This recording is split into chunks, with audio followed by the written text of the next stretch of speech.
চারুকলাটা ভবন কোন পাশে? ভাইয়া চারুকলা ভবনটা কোন পাশে?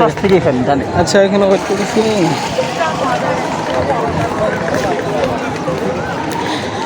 যাই হোক ফাইনালি পয়লা বৈশাখে চলে আসলাম। সো যার যার মতন সবাই সময় কাটাচ্ছে। তো আমরা আসছি হচ্ছে ভিডিও শ্যুট করার জন্য। তো কিছুক্ষণ পরে আমরা ওইখানে অ্যাটেন্ড হব। তো এখানে রিক্সা ঢুকতে দেয় না, হেঁটে চলতেছি। তো ফাইনালি আর একটু পরে তাদের সাথে আমার দেখা হবে। আসলে পয়লা বৈশাখ এটা বাংলাদেশের একটা ঐতিহ্য। এটা আসলে ধর্মের সাথে কোনো সম্পর্ক নেই।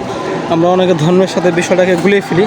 তো এটা আসলে ঠিক না, কারণ হচ্ছে ধর্ম তো আমাদের পবিত্র জিনিস। তো এটা হচ্ছে বাংলাদেশের একটা কালচার, মানে ওদিন আগের যুগ থেকে এটা হচ্ছে মানুষ পালন করে আসতেছে, বা এটা একটা উৎসব হিসেবে পরিণতি করছে। সো এটা খ্রিস্টান ধর্ম, হিন্দুরা এটা বেশি ইনভলভ থাকে।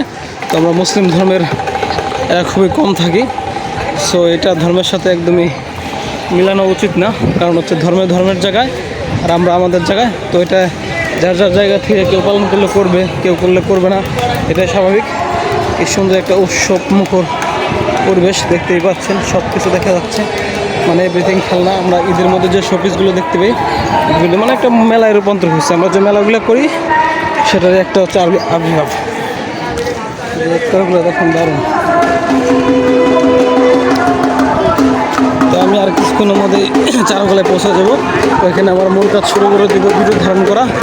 সো আপনারা সঙ্গে থাকেন, আপনাদের সম্পূর্ণ ভিডিওটা দেখানোর চেষ্টা করবো আসলে আমার মেলায় কী হচ্ছে।